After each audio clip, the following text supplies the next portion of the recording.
seemed particularly angry with the VAR recall on the penalty. Could you just give us your thoughts on that, please?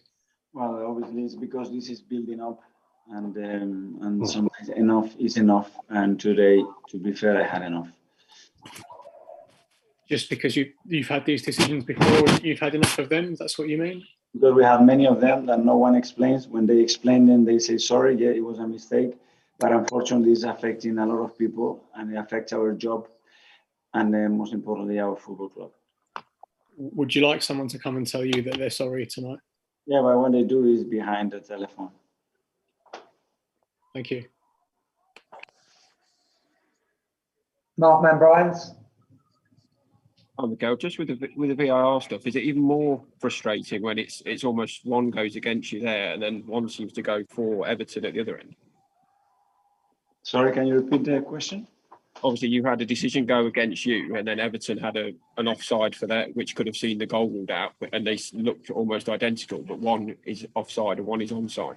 That's why I cannot understand it. And I've seen it. I've been in football long enough, and I watch it 10 times.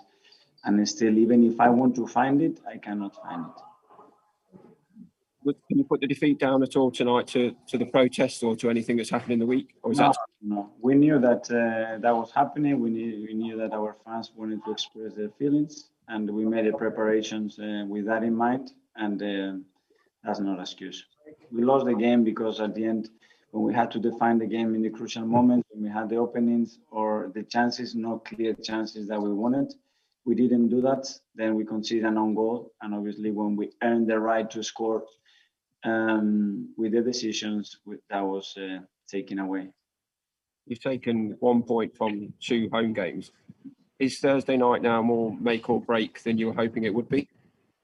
We knew that was going to be the crucial moment of our season. To explain how we lost 5 points with the way that we have performed in those 2 games and what the opponent had earned is pretty incredible to describe. I gave you a few arguments, but we need to find more. And I know you always say it's mathematically possible for you to get to Europe, so you have to keep fighting. But that is becoming a smaller and smaller chance now. This is becoming very difficult mathematically to achieve that now. Thanks, Mikel. JD from Sky. Mikel, this would be the first chance that the fans have had to hear from you. I heard you say that you prepared for the protest tonight, which was well documented both on social media and throughout. Just how do the fans rebuild that trust with the board as it was such a prominent feature in tonight's build-up? Well, I think it's a relationship that has to come together from both parties, and some probably giving some opportunities, and the other ones they're showing that they want to be closer to them. I talk about what my experience is and the relationship that I have with them and how involved they are. And now my biggest challenge as well is get them in the stadium as quick as possible, inside the stadium, and show that passion and that togetherness and unity with the team, because the team is desperate for them to be closer to us. My final question for you tonight is just around the goalkeeping position. Obviously, Matt got an opportunity in the previous game. This one, in terms of the mistake tonight from Bernd, have you had the conversation with Bernd at all in regarding the mistake and in terms of where his confidence in his mind is? No, I think we have 2 really good goalkeepers. Matt got a chance because he deserved it. I said before the game that he's been training really, really well.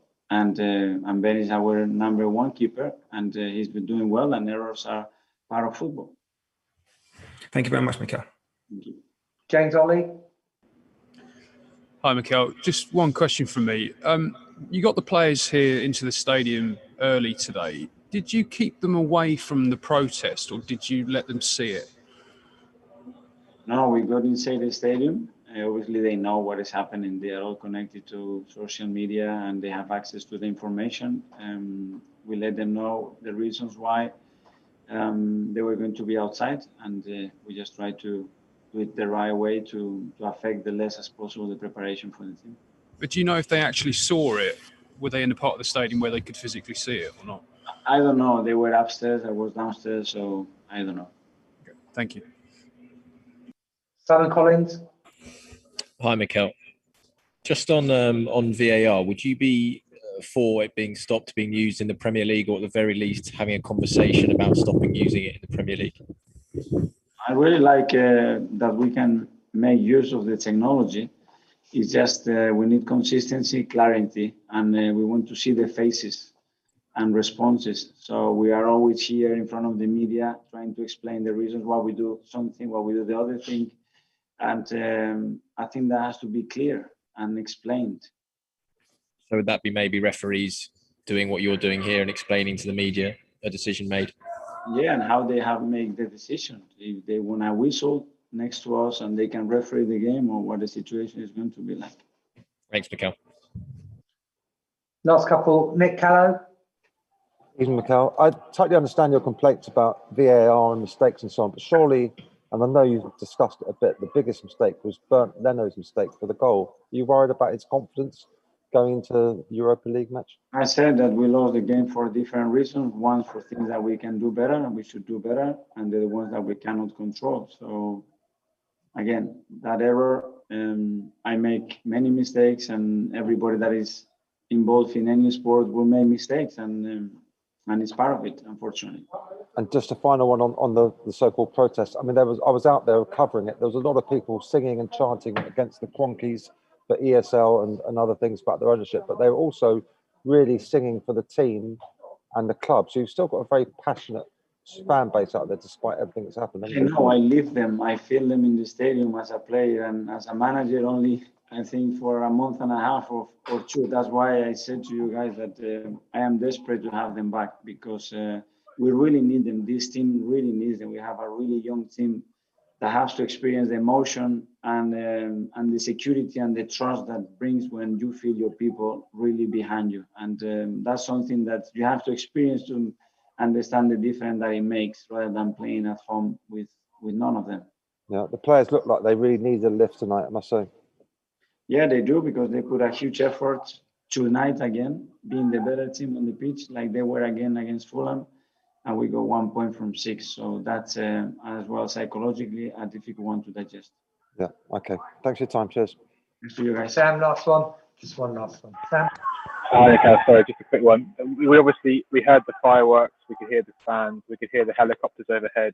I know it didn't affect the performance, but do you think it affected the mood of the match? I mean, for example, you looked extremely agitated for lots of the game on the touchline, more than usual to my eyes. Well, I got, because obviously enough is enough, and this is building up for some games that have cost us a lot of points during the season, and it could have been very, very different. Not the consequences on the game, but the consequences got for future games. And I never talk about it, but at the end I have to defend my club and our interest. And today I said that it's enough. Thank you. Thanks all. Thank you.